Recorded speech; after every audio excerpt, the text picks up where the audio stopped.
Ahoj všetci, ktorí radi čítate. Toto je podcast Kult knihy. Moje meno je Daniel Domorák a spolu s Martinom Makarom v rámci formátu Trefa pravidelne hodnotíme súčasnú slovenskú literatúru, ktorá nás v ostatnom období zaujala. Dnes sme sa rozhodli venovať poslednej próze Pavla Ránkova s názvom Maratón. Príbeh tohto románu je jasný. Hlavná postava, bežec Samuel, sa počas pandémie zamiluje do inej, náhodnej bežkyne, napriek tomu, že ich od seba delia ich vlastné rúška. Táto netradičná romansa sa naprieč pomaly sa vyvíjajúcemu deju, prerývanému ironizujúcimi metatextami, napokon vyvinie do záverečnej hyperboly v podobe tragikomického, večného hľadania šťastia. A my sa dnes aj spolu s naším tretím hosťom, Viliamom Nádaškajom, porozprávame o tom, či nám naznačené literárne postupy stačili a k akému čitateľskému zážitku nás napokon doviedli. Viliam, Martin, pustíme sa do toho. Ja by som dnes začal možno netradične a neslušne by som sa vyhol s prvou otázkou hosťovi. A začal by som u teba, Martin, aby sme si tak trochu interne povedali, prečo sme si vlastne tento román dnes do podcastu vybrali?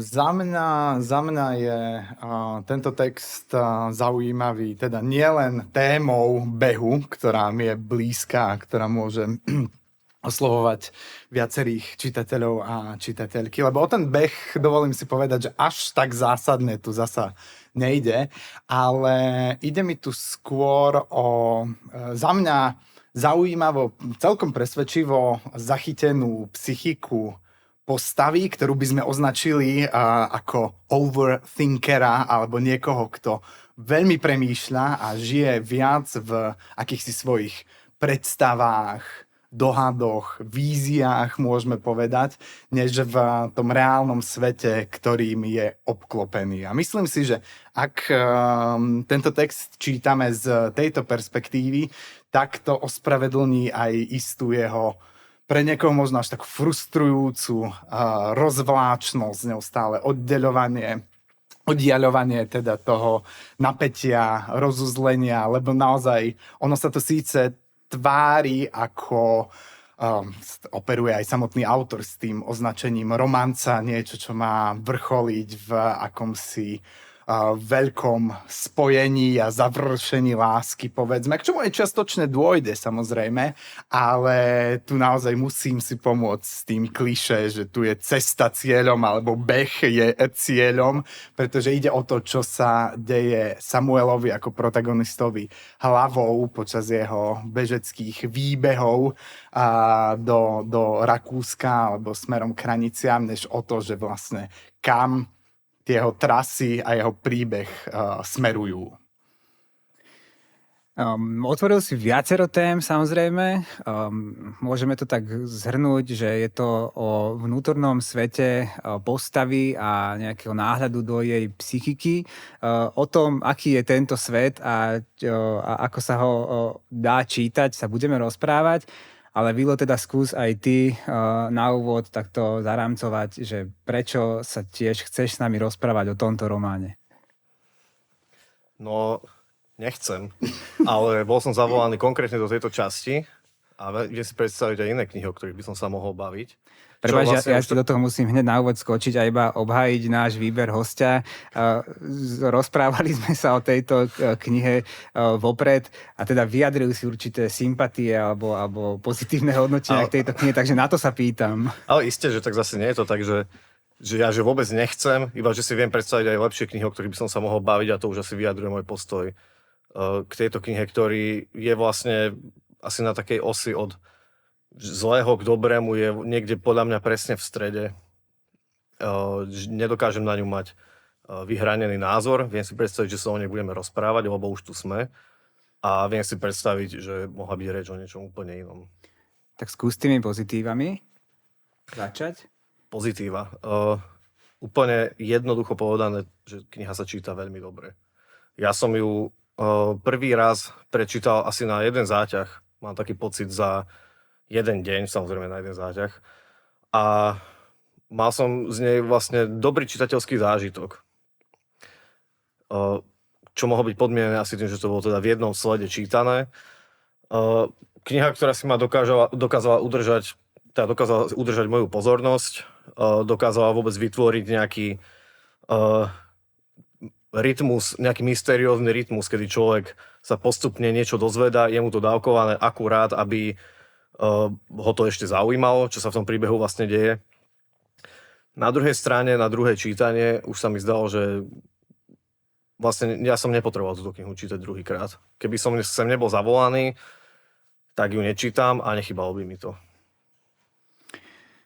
Martin vyzdvihol tú ako hlavnú jeho sympatiu k tejto knihe Vnútorný svet rozprávača. A ty hovoríš o tom, že sa ti to čítalo veľmi hladko.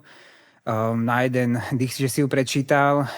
Ja by som sa podpísal možno pod obidve tieto hodnotenia, ale pre teba je to pozitívne prečítanie a ľahké je tiež spojené s tým vnútorným svetom rozprávača. Je to pre teba nejaký psychologické čítanie? Do istej miery áno. Je to psychologické čítanie v tom, že teda, ako povedal Martin, je to vykresľovanie nejakého, poviem to nejak múdro, že postupne dezintegrujúceho sa vnútorného sveta. Ale zároveň, viem, že si chcel, aby som povedal nejaké pozitíva, ale samozrejme vo všetkom hľadám aj negatíva. Pretože napriek tomu, že sa tento príbeh tej postupnej, toho duševného nejakého, nazvime to teda áno, rozpadu, že čítal sa vlastne dobre, tak keď si hovoril o tých rôznych vsúvkach metatextových, tak tie podľa mňa, tú knihu, aspoň pre mňa, tak nejak jednoducho znižujú a nerozumiem, prečo tam tie vsúvky vôbec sú. K tým metatextom sa ešte dostaneme, aby som na chvíľu zostal pri tom rozprávačovi.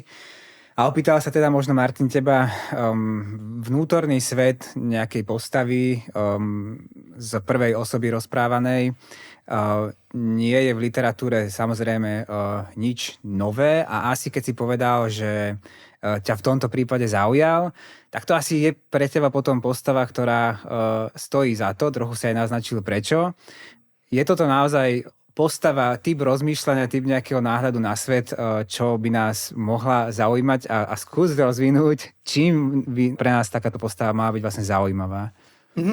Jednak je to podľa mňa reprezentuje istý ľudský typ človeka, ktorý, to teraz trochu domýšľam, nie je to nutné v tom texte, ale ktorý je možno trochu plachý, ktorý je menej aktívny, viac tie veci prežíva vo svojom vnútri, je veľmi váhavý, v niečom až úzkostlivý. Ja si myslím, že naozaj nejaké až také psychoanalytické čítanie možno by to bola veľmi vďačná kniha. Nielen cez tie vnútorné pochody, ale cez aj nejaké situácie, v ktorých sa vyskytuje či v práci, či vo svojej vlastnej domácnosti s partnerkou. Ale ak by som mal premostiť aj k niečomu všeobecnejšiemu, možno spoločenskému, tak ja si myslím, že vlastne opäť len nepriamym spôsobom, ale napája sa to aj na tú veľkú tému súčasnosti a to sú nejaká povaha sveta, ako ho poznávame v zmysle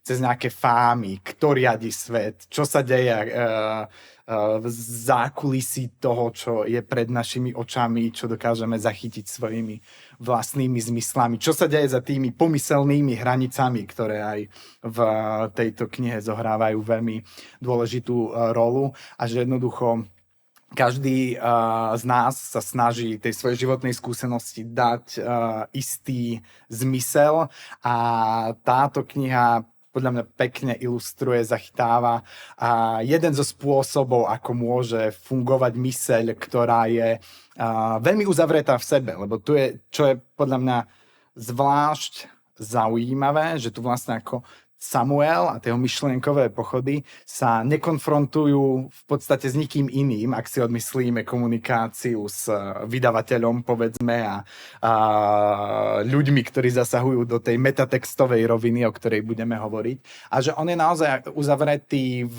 tej svojej bubline. Pandemickej, ale v nejakom zmysle aj sociálnej. Nevieme s úplnou istotou, že či je to tým, že naozaj Samuel je introvert, ktorý nemá priateľov, alebo je to dané len tým obdobím v čase vrcholiacej pandémie, kedy sa s nikým nemôže stretávať, ale tam v podstate aj z toho textu sa dozvedáme, že on s nikým ani veľmi si nepíše, nekomunikuje, že celé to prežíva sám a práve to generuje v tej jeho mysli taký zvláštny prúdenie myšlienok, až takto by som to vyjadril, lebo prúdenie je aj pre fyziku taký neúplne uchopiteľný jav a ťažko sa to predvída, takže on tam spochybňuje niečo, čo mu napadne, cyklí sa v nejakých myšlienkach, presúva sa v rôznych rovinách toho vzťahu, no ale aby to dávalo zmysel, možno bude potrebné doplniť, čo sa mu deje vôbec na tých výbehoch. No presne to, lebo ty keď o tom hovoríš, tak to znie ako strašne fascinujúci mentálny svet niekoho, koho chceš spoznať. Mne, čo príde na tom zaujímavé, je, že neviem teda, či zdieľate tu ten názor, ale je to veľmi iritujúci typ premýšľania nad týmto svetom, lebo je, a teraz ho môžem skúsiť nejako pomenovať, lebo je taký sterilný, nie je to pre mňa ani negatívna postava, ani pozitívna, ani nie je nejako kreatívna a napriek tomu stále fantazíruje, napriek tomu, že má nulovú nápaditosť tento rozprávač, tak neustále sa pohybuje v nejakých svojich dohadoch a špekuláciách, ktoré sú ale podľa mňa neuveriteľne nudné, ale v tomto napríklad ja zase vidím zámer. To je taká tenká hranica sa teraz baviť, že ako to ten autor myslel, ale je k tomu podľa mňa veľa indicií v tej knihe, že nám tu je vedomé predstavený nejaký vnútorný svet jedinca, ktorý jednoducho si ho my máme to vytrpieť s ním a nie preto, že by to nezvládol Pavol Ránko, ale že to nechal nezvládnuť toho svojho rozprávača. Vytvoriť nejaký zaujímavý svet tým, ako on rozpráva. Otázka pre mňa je, či toho textu, aj keď vedome takto napísaného, nie je potom strašne veľa. Lebo tie jeho úvahy nad svetom, to ako neustále uvažuje nad tým, či prečo ho bežkyňa ignoruje, ako sa posúvajú trochu v tom vzťahu a podobne, sú tak pre mňa frustrujúco nezaujímavé, že v procese toho čítania oceňujem, ako dokáže byť poctivý ten Pavol Ránkov pri písaní takéhoto typu postavy, takéhoto rozprávača, ale potom si kladiem časom otázku, že je toho enormne veľa.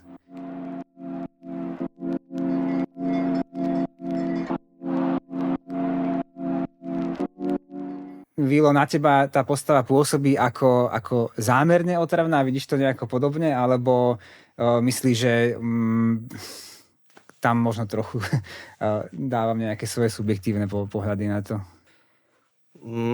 Tak dávame tu všetci subjektívne pohľady, špeciálne na takéhoto špecifického rozprávača, ktorý, ja by som aj súhlasil, že je nudný a otrávny, ale v podstate nie, ako... Neberiem to ako negatívum, že ono v istom momente, ja som to proste začal čítať ako takú svojráznú štúdiu človeka, ktorý, no ako ho už pomenoval Martin, áno, že je to istý typ myslenia človeka príliš premýšľavého, vlastne úzkostného, váhavého natoľko, že potrebuje zvažovať úplne všetko a vlastne ty si zase povedal, že všetko si on vie premyslieť do až teda bizarných detailov. Podľa mňa to nie je otrávne, ale teraz som nazrel do tej knihy, pozerám, že má 220 strán a bol som prekvapený, pretože ja som myslel, že ona má tak okolo 120 strán.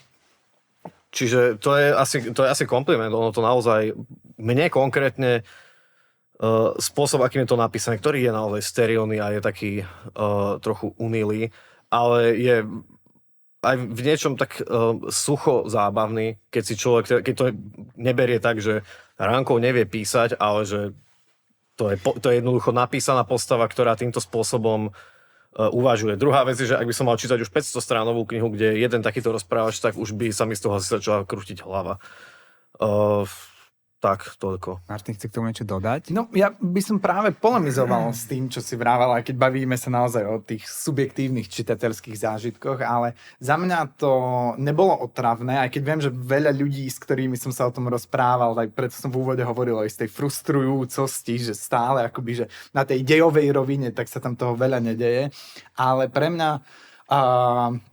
tie jeho úvahy a to, ako si predstavuje rôzne scenáre toho vývoja stretnutia s bežkyňou, ktorá tam zohráva dôležitú úlohu, tak súvisia aj s tou metarovinou práve, že pre mňa je to vlastne trochu také možno autorská hra v tom zmysle, že tie Samuelove predstavy akoby sú zároveň spisovateľovým nejakým uvažovaním nad možnými vývojmi toho deja ďalej. Čiže on kdekoľvek sa pristaví napríklad pri probléme, že dobre, má tá bežkyňa niekoho doma, nejakého partnera alebo rodinu, alebo nemá. Že je to akoby nejaký rozcestník, kde človek, rozprávač, spisovateľ prichádza a potrebuje tam urobiť nejaké rozhodnutie.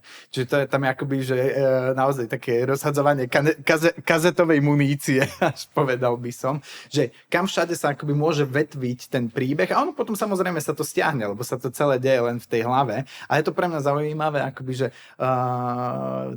taký pochod vlastne tým príbehom a všetkými jeho tými vetviacimi sa možnosťami, že ak by to bola interaktívna kniha na štýl československého interaktívneho filmu Človek a jeho dom, takže tam by sa s tým dalo krásne hrať podľa mňa akože s týmito vývojmi, že ukáže sa, že táto bežkyňa má také a také zamestnanie, alebo je to Slovenka a nie Rakúšanka, že tam tie možnosti sa ako veľmi pekne vetvia. Keď si povedal, že mohlo by to byť akoby niečo interaktívne s tým, ako sa ten príbeh vetví, tak ono je podľa mňa práve na tom zaujímavé, že všetko to vetvenie, ktoré sa deje z jedného miesta, vlastne z jednej hlavy, a ono sa to ani nie, že vetví, ono sa to, keď si to predstavíš, že vždy to narazí na nejakú stenu a tie vetvy sa začnú skrúcať nejako do seba a naspäť a potom zase tak to nejak prerasta divne aj z toho akýsi čudný kriak. Ale myslím, že to je na tom, to je na tom práve to zaujímavé. Ja si neviem predstaviť, keby už na mňa už teda priveľa sú naozaj tie metatextové vsúky s tým, že áno, rozumiem tej rovine, čo hovorí, že takto funguje spisovateľská myseľ. Áno, spisovateľská myseľ premýšľa nad rôznymi možnosťami, scenármi a fabuluje. Ale myslím si, že to je vec, ktorá sa na tú knihu dá naviazať už len tým, že je to v médiu knihy, je to literatúra. A ešte keby to bola interaktívna vec, tak to je podľa mňa neuveriteľne na prvú potom. Mm-hmm. Že už to samotné gesto by bolo hrozne na prvú. A zaujímavé je práve to, ako je toto všetko spútané v tej jednej hlave a navyše ešte aj v jednom... Je to o pandémii, čiže v jednom priestore, do ktorého sme boli nechtiac, proste v istom momente spútaní všetci, čiže do svojich domovov, prípadne do veľmi jasne vymedzených chodníčkov, ktoré tu nakoniec v tom maratóne aj ten Samuel ako bežec má, že nimi vlastne behá neustále. A vlastne konkrétne v týchto priestoroch a v týchto vychodených, vybehaných chodníčkoch je zaujímavé, čo všetko si človek z toho dokáže vyvodzovať na nejakom úplne obmedzenom priestore. Mm-hmm. Ja to od toho rozprávača už o chvíľu posuniem, ale predsa ešte jedna podotázka mi napadá. Čo sme ešte nepovedali, tak ten rozprávač, o ktorom sa bavíme, nejak popisujeme ten jeho vnútorný svet, ako sa aj vetví, tým pádom jeho rozprávania a podobne.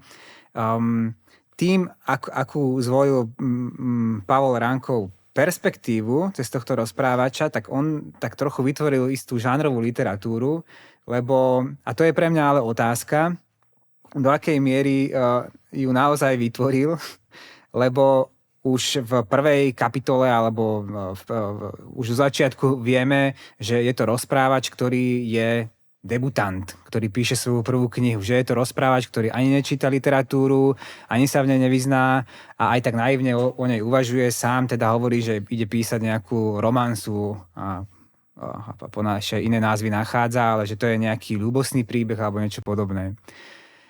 A tým pádom ako keby sa tak trošku hral s tým Pavol Ránkov, že teraz to rozprávanie bude nejaké také akože že ľúbostný román, rozprávaný z prvej osoby mužského rozprávača. Ale tým pádom je podľa vás táto hra, ktorá je na začiatku nastolená, je tam nejako rozvinutá? Lebo mne sa zdá, že v rámci toho textu, neviem to možno teraz spomenať kde, ale tá literatúra... ten príbeh toho Samuela napokon on neskončí ako brak, že on sa snaží byť nakoniec ako keby, že dobrý, chce to byť kvalitná literatúra, ale tie všetky úvahy, ktoré tu spomíname, ktoré sú naozaj to jeho prežívanie lásky je strašne patetické a je také, také slizké, dá sa povedať. Keď sa tam dojíma nad tým, že ho táto bežkyňa prvýkrát sa dotkla a on pocítil nástup pomalej erekcie a podobne, to som teraz asi zacitoval, tak nie je to nejaké objavné literárne vyjadrenie začínajúcej lásky alebo vzťahu. Čiže na mnohých miestach som si tak hovoril, že áno, výborne Ránkovovi sa darí v tomto prípade cez tohto rozprávača vytvárať brakovú literatúru, ale potom ako keby v štruktúre toho príbehu to nie je úplne brak a práve, že cez ten príbeh sa mi zdá, že celé to rozprávanie dostáva ako keby vyššiu úroveň, ale neviem, je to podľa vás, aká je to štilizácia, aký je to žáner literárny? No, ja ti neodpoviem priamo na ten žáner, alebo možno sa k tomu dostanem kľukov, ale ak hovoríš o takej, ako to nazvať, ty si myslím, že hovoril o patetickosti. Za mňa je tam, nie za mňa, to každý vidí v tom texte, že je tam veľa klišé. Ja tu mám len niekoľko príkladov vypísaných, ako opisuje tú bežkyňu, teda, že má bujnú hrivu, to, čo vidí ako pri tom svojom behu, sú malebné, šťavnaté lúky, bežkyňa má planúce, ryšavé vlasy a oslepujúco blištiace oči. Opakovane sa tam zdôrazňuje, že všetko na nej je dokonalé, čo je evidentné za mňa, že to nie je z neznalosti používané. Že už len vzhľadom na to nie, že neviem, či je to v ktorom z tých metatextov to je, či je to v tej recenzii, ale akoby, že tam niektorý z komentátorov tohto textu ako vyčíta to, že ako je klišeovito zachytená tá ženská postava. Čiže musí ísť o zámer. A o čo tu podľa mňa ide, aspoň to je moja interpretácia, je trochu... Ja to usúvzťažňujem s tou skúsenosťou možno dnešných vzťahov. V médiách sa o tom veľa píše, že jednoducho to, čo poznáme, čo je pre nás ako bezprostredné, v tomto príbehu to zastupuje Tamara, Samuelova priateľka, s ktorou sa im rozpadá vzťah, kým sú spolu doma. No tak to je také veľmi prozaické, nezaujímavé, akože aj v tom texte je to akože vždy sú tam nejaké akože odvrknutia, žiadna konverzácia sa nerozvinie, ale práve tá bežkyňa je prísľubom akoby všetkého, čo si tam človek len môže naprojektovať. A to je vlastne skúsenosť, ktorú možno, že súčasný človek má trebárs aj tých digitálnych zoznamiek, že tých možností je hrozne veľa a že človek si akoby môže neustále predstavovať, príde ešte niečo lepšie, bude tu niekto zaujímavejší, dokonalejší, lepší meč a že práve to sa podľa mňa Samuelovi deje v hlave a že naozaj tá bežkyňa je tu len nositeľom týchto predstav, čoho si lepšieho, čo čaká za rohom, za najbližšou bežeckou zákrutou. Áno, ale zároveň to literárne vyjadrenie toho, o čom hovoríš, je stále veľmi presiaté rôznymi klišé a ja by som až použil slovo gíčové opisy lásky a podobne, čiže naozaj otázka je stále pre mňa tá, že koľko vlastne toho znesieme, aj keď priznáme, že to je zámer a že sa s tým autor hrá. Ja by som možno doplnil ešte túto svoju úvahu. Mne sa zdá, že keď som to tak načrtol, naozaj je tu ako keby trochu v konflikte ten žáner s príbehom. Začal som si to uvedomovať vtedy, keď napriek tomu, že tie jeho úvahy ma prestali zaujímať, tak ma vlastne začalo zaujímať, čo sa deje. Že naozaj to, čo sa deje, má zrazu celkom seriózne, dobré a nápadito spracovaný, vybudovaný príbeh. Keby sme to takto mohli rozseknúť, vedeli by ste sa takto na to pozrieť, že dáme preč ten štýl, ten žáner a naozaj, že ako je to poňaté príbehovo?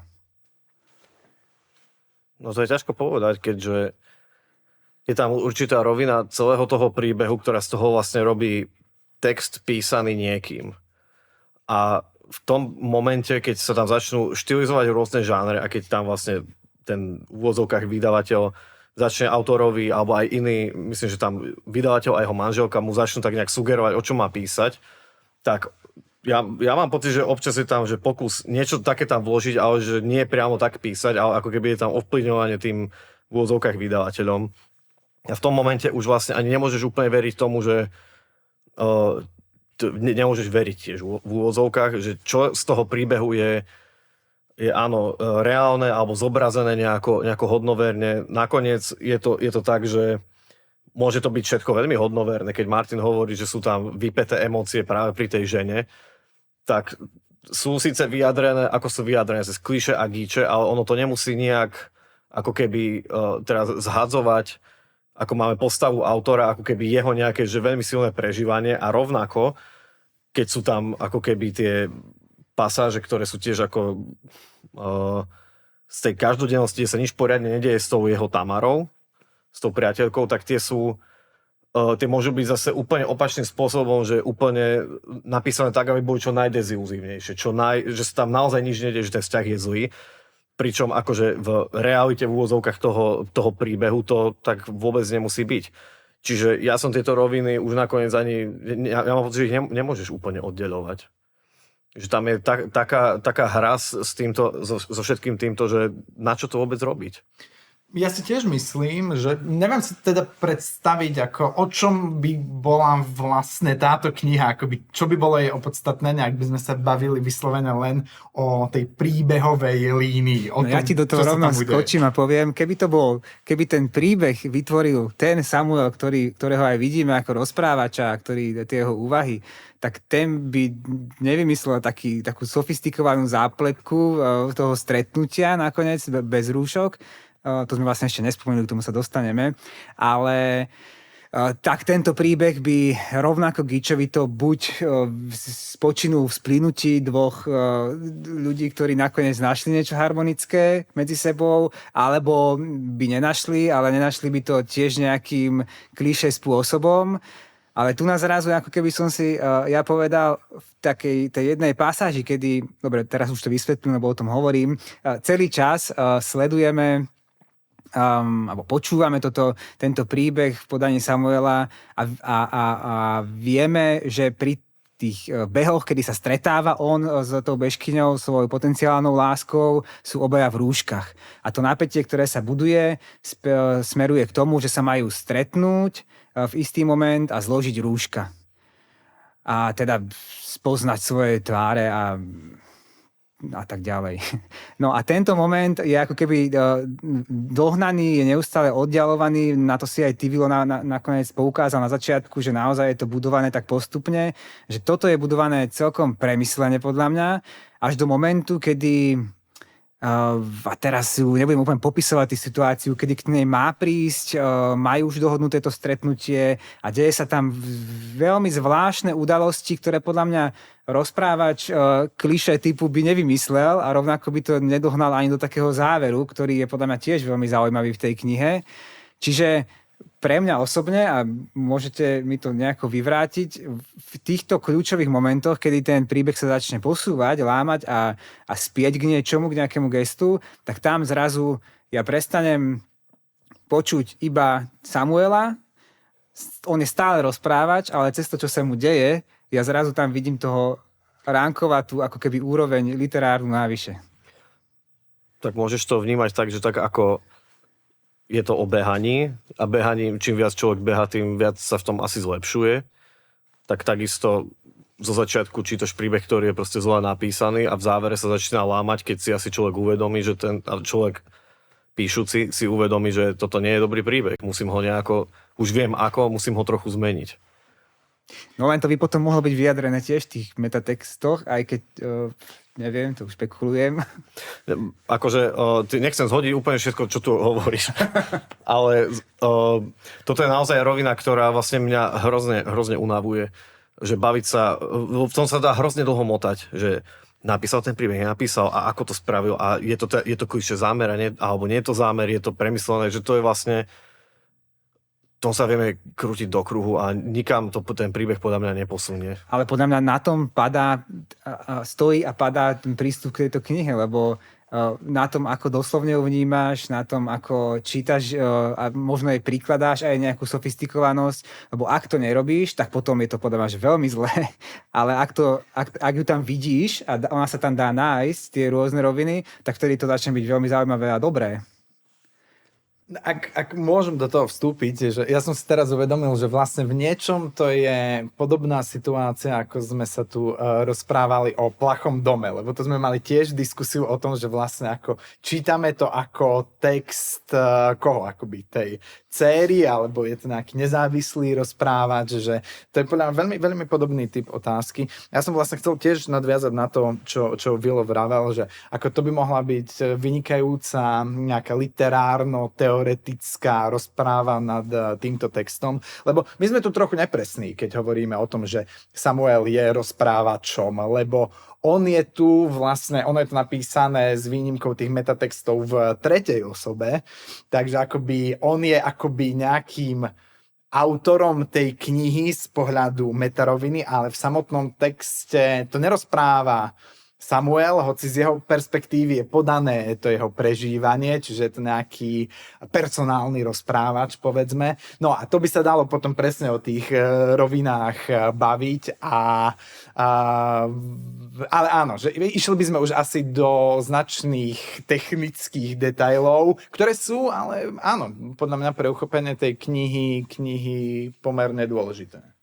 No ja si myslím, že by sme sa mohli zavolať top českých naratológov, aby si tú knihu prečítali a zhodnotili všetky jej naratologické úrovne a ja si nemyslím, že by to tej knihe nejako pomohlo v tom zmysle, že ono ju to nevylepší, ale ani nezhorší. Ono to tak proste je a ja vidím akože nejaké kvalitné roviny tejto knihy niekde úplne inde, ako je celá táto hra s postavou, rozprávačom, autorom a všetkým týmto.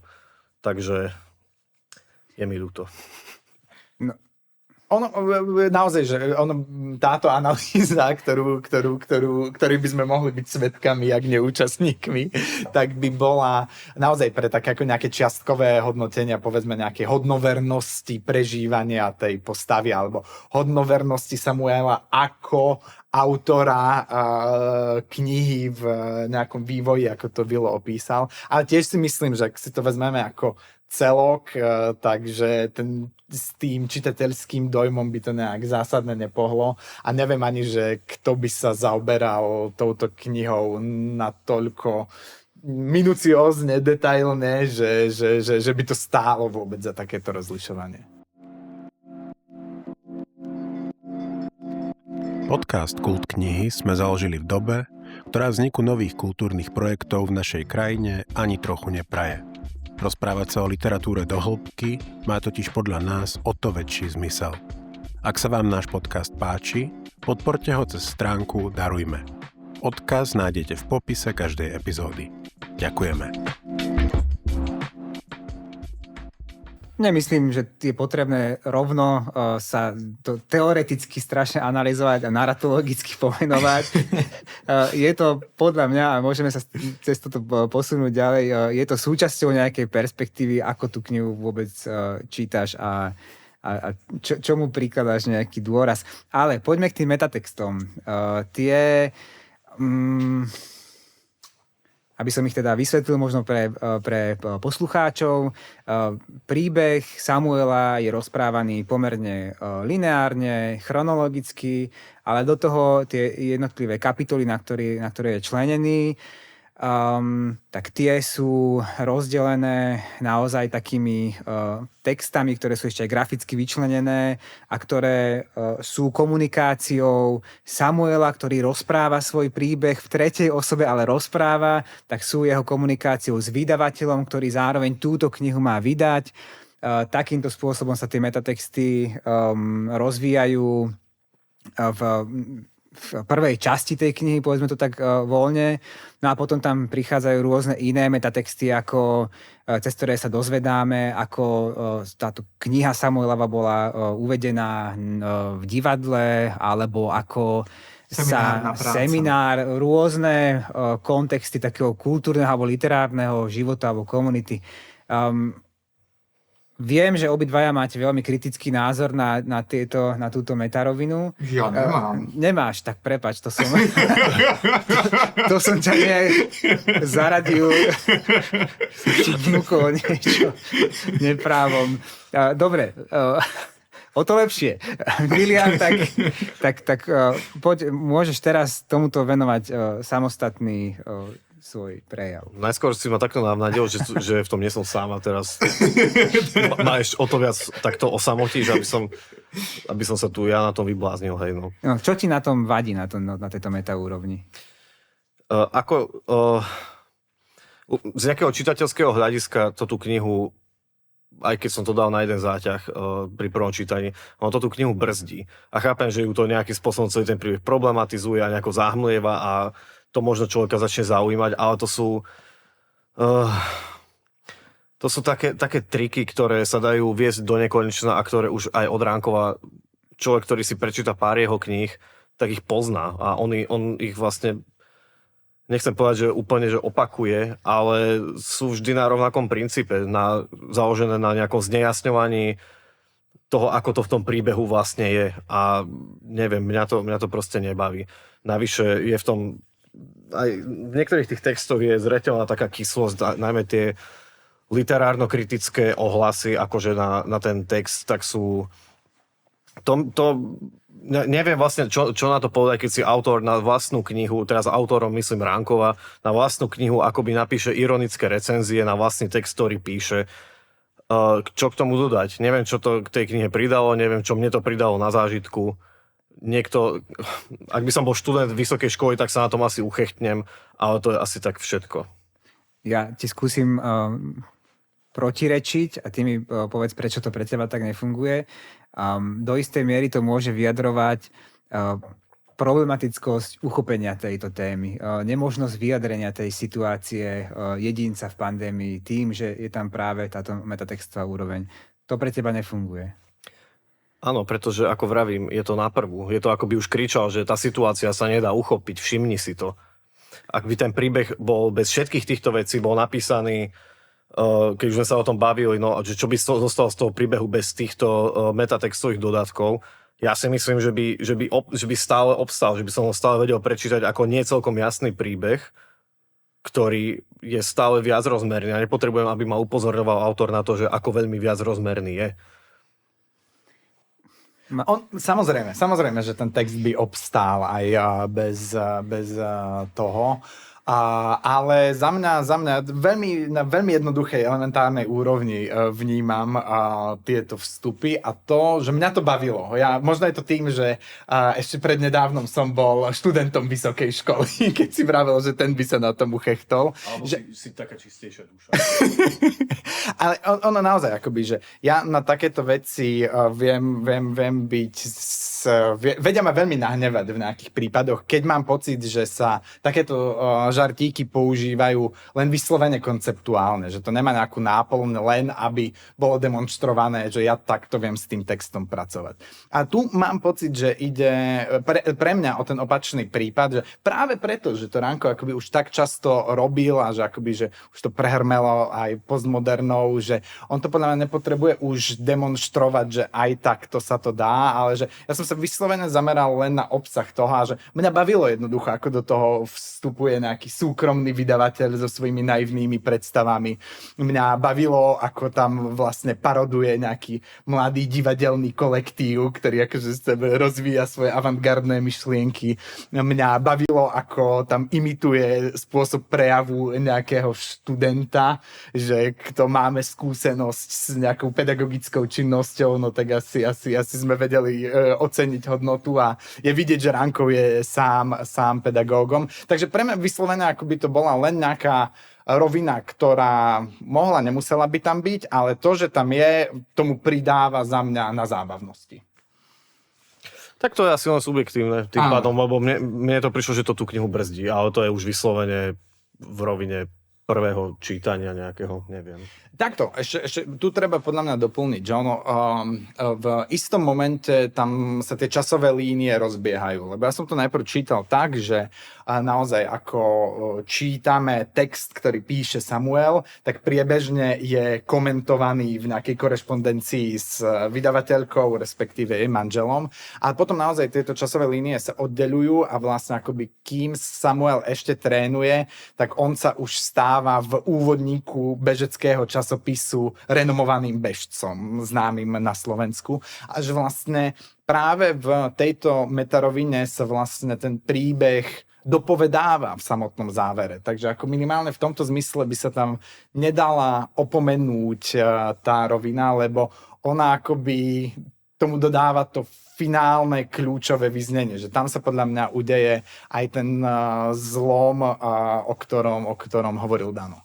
Otázka je, že prečo to prichádza až tak neskoro, takáto váha, takúto váhu dať tomu metatextu, podľa mňa by to mohlo fungovať zároveň ako hra, zároveň ako také vtipky na okraj, tak ako si to čítal ty, ale zároveň tam niekde pomedzi to by mohli vyvstávať aj niektoré momenty, ktoré sú kľúčové pre to poňatie príbehu, že sa tam ako keby dozvieš niečo, čo sa nedozvedáš z toho ako keby povedzme hlavného textu, lebo pre mňa to odznie naozaj, ako si teraz spomenal, až v tom závere, že v tom možno úplne poslednom, ak sa nemýlim, metatextovom vyjadrení.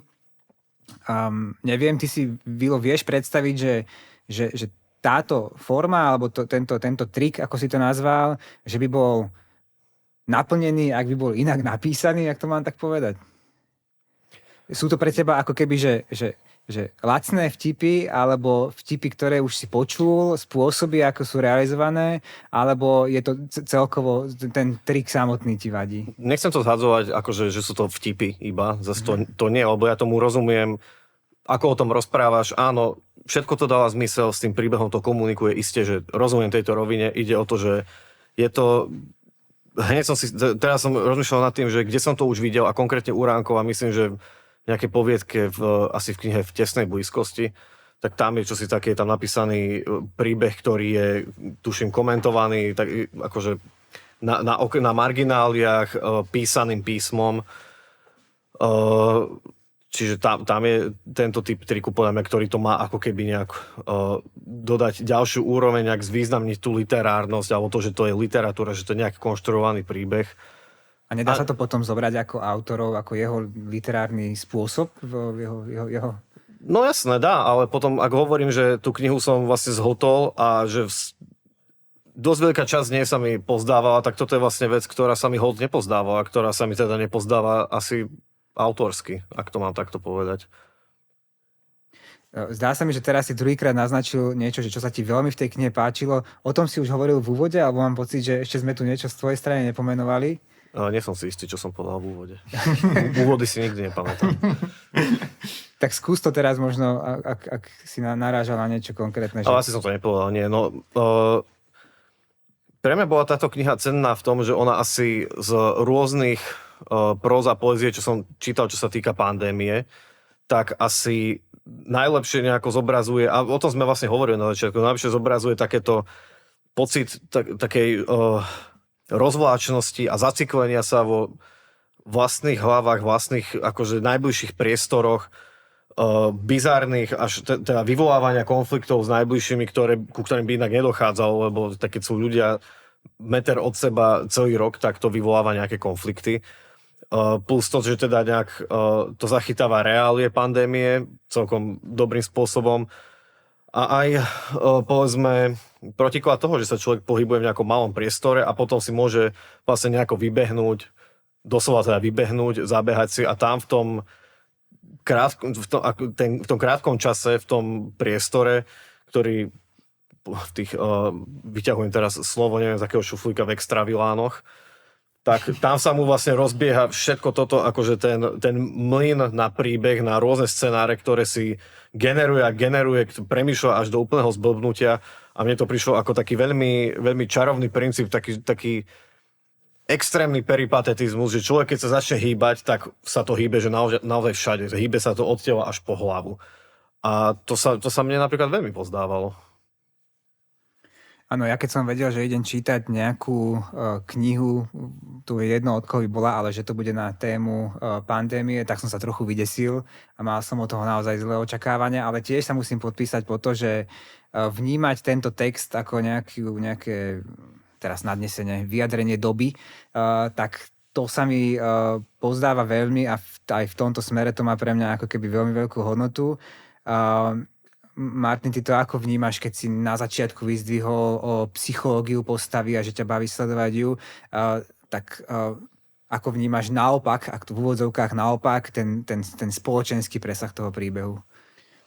No, ja uvažujem práve nad tým, že či by to mohlo, povedzme, fungovať aj mimo kontextu pandémie, lebo ono na prvé počutie alebo na prvé čítanie sa môže zdať na prvý pohľad, lebo to treba ešte doplniť, že kto nevidel tú knihu, tak ona prichádza aj s pribaleným rúškom, že tie pandemické kulisy tam jednoducho zohrávajú nejakú kľúčovú rolu, že tam tá bežci nosia masky, čo je pre príbeh veľmi dôležité, že je tam naozaj ten stiesnený priestor, je tu nejaká motivácia k tomu začať behať. A to je len na nejakej opäť špekulatívnej rovine, ale to, čo povedal Vilo, že jednoducho, keď sme počas pandémie zavretí na nejakom malom priestore, takže z toho vznikajú konflikty, je pravda, potiaľ s tým súhlasím, a že ktoré by inak nevznikli, to je otázka, že či by nevznikli konkrétne v prípade ako tohto vzťahu, lebo akoby tam sa ukazuje, že vlastne to nie je záležitosť toho, že nijak ten text to nenaznačuje, že predtým by to bol nejaký hlboký, vrúcný vzťah, ktorý prežíva Samuel s Tamarou a že odrazu sériu nejakých veľkých dramatických konfliktov, neshôd sa tam odhalí nejakých veľký nesúlad. Nie, že akoby to len akceleruje, že tí ľudia si uvedomia, že sú si veľmi cudzí. Čiže ako chápem, že ono to zohráva akoby pandémia tu trochu úlohu takého katalizátora nejakých procesov v tom deji.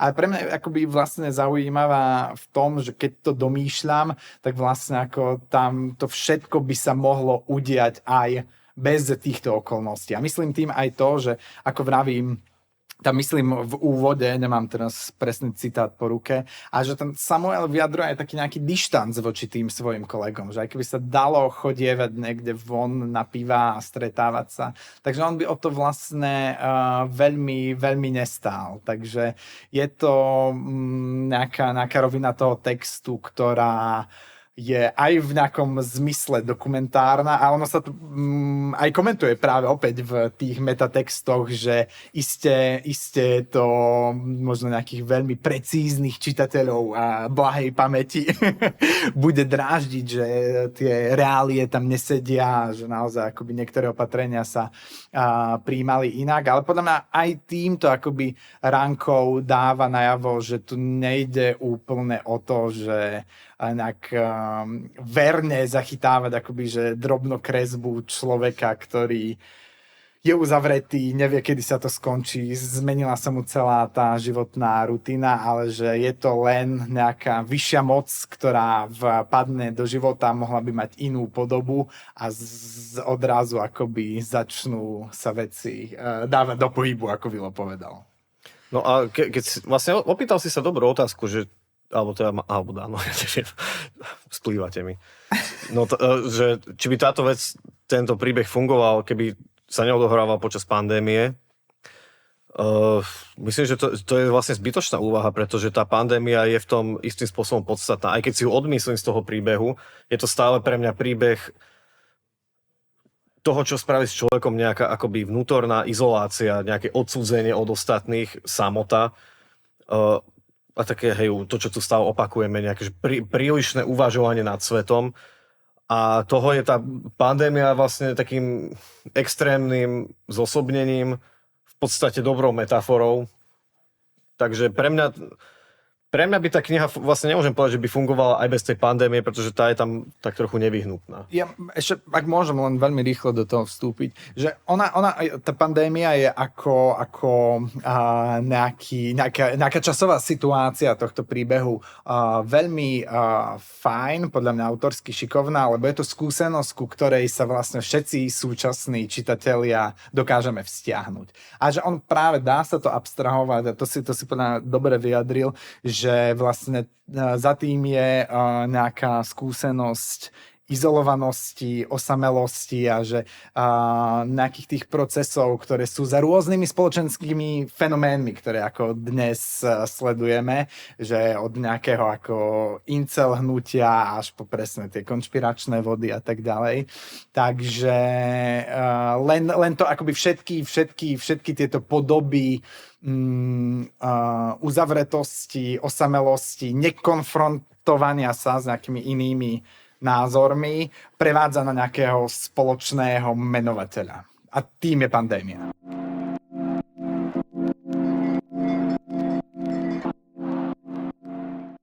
Ja by som si dovolil polemizovať s vami a dokonca aj s autorom.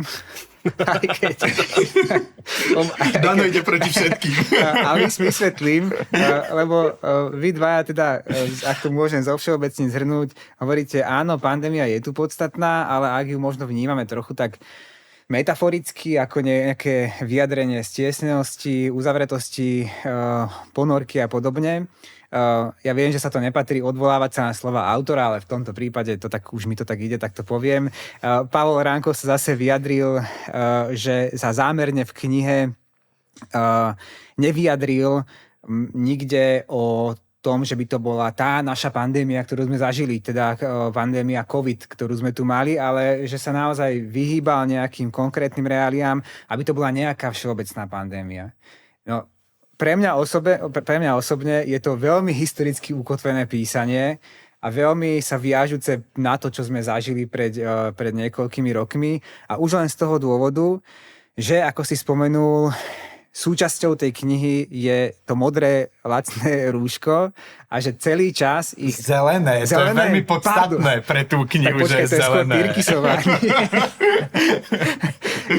Ale dohodneme sa, že je lacné. Ja vidím zelené, ale ja mám filter na oku. Rúško, ktoré je súčasťou knihy, zase to môžeme vnímať ako vtip, ale je súčasťou tej knihy a je takisto súčasťou každého jedného kontaktu týchto dvoch hlavných postáv a to je naozaj, keď si to človek udrží v hlave a predstavuje si to, alebo drží to v hlave, tak je to hrozne absurdná záležitosť, že sú stále v rúškach, že behávajú v rúškach, že majú krásne rozhovory, dotyky a stále sú v rúškach a teraz budem taký prorok, ale mám pocit, že toto sa fixuje naozaj na to, čo sme zažili pri pandémii COVID, pretože sme predtým nemali sme túto všeobecnú spoločenskú skúsenosť s tými nosenými rúškami. Vznikala okolo toho úplne absurdná panika celospoločenská a stalo sa z takejto blbosti nejaký úplne taký neurologický bod, na ktorom sa ľudia hádali. A to rúško, teraz zase to bude to prorocké, ale ak príde nejaká epidémia o 5 rokov alebo o 10, tak si myslím, že už máme za sebou nejakú tú skúsenosť aj s nosením rúška, aj s hociakými opatreniami a že už to nebude vyvolávať také až naozaj absurdné, no jasné, že u mnohých, hej, akože že odmietania, ale že už tam prebehla nejaká tá skúsenosť, ale práve tá absurdná hysteria, ktorá bola počas toho reálnej COVID epidémie, tak tá je veľmi... viazaná na tú historický čas a ten sa do tejto knihy vpísal. To je moja polemika s vami. Ja si myslím, že nepolemizuješ s nami. Ja mám pocit, že doplňaš to, čo hovoríme. Akože ten príbeh kvôli našej skúsenosti odkazuje okamžite na pandémiu, ktorú sme zažili. Aj keď ju tam on nespomína, ale to neznamená, že pre nás to nemôže byť nejaký príbeh, ktorý je metaforicky zovšeobecňujúci. Aj keď hovoríš o tých rúškach, tak samozrejme to odkáže hneď na všetko to, čo si pomenoval, čo si pamätáme asi my teda veľmi živo. Ale zároveň to je reálne motív, ktorý by sme vedeli veľmi dobre rozobrať ako motív, ktorý cez nejaký všeobecnejší koncept zahaľovania tváre. Nejaké uchovávania nejakého odstupu, nejakej záhady, povedzme. Ak to mám už tak prehnať, tak prečo by sa to nedalo vnímať tak, že Samuel sa napríklad zamiluje do tej bežkyne práve preto, že nielenže o nej nič nevie, je pre neho ešte aj zahalená. Je zahalená kompletným tajomstvom, nevidí ani jej tvár. Je to... nezamiluje sa do nej napriek tomu, že o nej nič nevie a vlastne nevie, ako vyzerá, ale práve preto. To je podľa mňa celkom zaujímavý motív. A ono dokonca existuje, nedávno som sa stretol s pojmom, a teraz dúfam, že nepoviem hlúposť, ale myslím, že sa to označuje ako frejromantizmus, a to je práve typ vzťahovej, ne vzťahovej väzby, aby ma zase psychológovia terminologicky nechytali za slovíčka, a nejaký typ náklonnosti voči ľuďom, ktorých nepoznám. Že práve akoby, že tá zaľúbenosť klesá, keď ich daný človek spoznáva, tak práve to, že tam si môžeš akoby veľmi projektovať do tej tváre, čo aj robí Samuel naozaj, že akoby, čo sa tam deje, akoby, je tam nejaká jazva, nie je tam nejaká jazva, že čo tam je. Takže ja si tiež myslím, že to ako funguje ako veľa všeobecnejší symbol. A na margo toho, čo si vravel, že ja som akože poslucháči a poslucháčky to teda nemali možnosť vidieť, ale ja som zagúľal očami, keď si citoval teda autora, lebo si vravím, že aký to má význam, že či to bola skutočná pandémia alebo nie, veď ako, to je taká argumentácia, že niekto napíše ja neviem, román zasadený v Bratislave a pomýli sa v názve nejakej ulice a povie, ale to nie je skutočná, ale fiktívna Bratislava, lebo je to fiktívny svet a že tam sa táto ulica volá inak. No dobre, tak samozrejme, že všetci to čítame v odkaze na tú našu spoločnú skúsenosť, že nerozumiem akože pred čím toto má byť alibi. Veď my ho neobvinujeme toho autora, že by sa preneveril, že my mu nevyčítame nejaké nepresné fakty, veď to je úplne v poriadku, že či je to nadčasová pandémia alebo konkrétna pandémia, tak ona akoby je nositeľom nejakej skúsenosti s všeobecnejšou platnosťou, než len z rokov 2020 až 2022. Ja by som ešte doplnil na záver a odpichol sa k tomu poslednému, čo by som chcel povedať, že ten typ vzťahu dvoch neznámych, ja som si to nazval, že maratón je vlastne taký slovenské covidové posledné tango v Paríži, že to je taký ten istý princíp, ako keby lásky medzi dvomi, ktorá funguje práve na tom, že sa nepoznajú, a to si dovolím byť na záver taký sentimentálny, že pre mňa napríklad zafungovala táto kniha aj v tom, že naozaj sa preniesla na mňa vyslovene taká, že romantická línia tejto knihy nenaplnenej lásky. Je tam naozaj v podstate také tragické vyústenie celého toho príbehu, ktorý síce ja nazývam, alebo hovoril som v tomto podcaste, že má aj tá postava toho rozprávača otravovala a vôbec aký svet on reprezentuje, ale to, ako mu to nakoniec celé... a to už trochu asi spoilujem, alebo vyšlo, lomeno nevyšlo, tak to ma ako keby tak na záver trochu strhlo, až tak so mnou pohlo. Tak... Ja tiež sa musím pripojiť, že mne sa vlastne ten záver veľmi páčil v tom zmysle, že je to ako dobrý príklad otvoreného konca, lebo ono vlastne nielen, že to nesie nejakú emóciu v sebe, ktorú ty popisuješ, a k čomu by som sa ja vedel pripojiť, že je tam ako v závere až taký trochu heroizmus, teda, že nejaká nádej, že ešte niečo sa možno v tom živote udeje.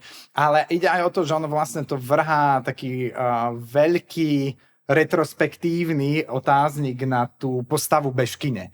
Že tak ako to s ňou vlastne bolo? Lebo my sme sa ako nejak úplne do tej psychiky nedostali, a že zahrávala sa nejakým spôsobom so Samuelom, alebo sa niečo objektívne udialo, alebo sa... No, nechcem to úplne rozvíjať, samozrejme, aby som tiež nevykecal niečo dôležité, ale myslím si, že pre mňa minimálne bolo teda veľmi zaujímavé uvažovať a práve ako pri tom druhom čítaní tej knihy si viac všímať túto postavu, či nám tam niečo autor o nej naznačuje. Lebo on sa hrá naozaj s nami ako čitateľmi, že tam sú také odbočky typu, aj keď Tamara si niečo nájde v tom svojom bielizníku, z čoho akoby zdánlivo to zamotáva celý ten príbeh, takže ako on tam naozaj trénuje, skúša tú čitateľskú pozornosť a nie je to asi kniha, to sa pripojím ešte k niečomu, čo sme skôr hovorili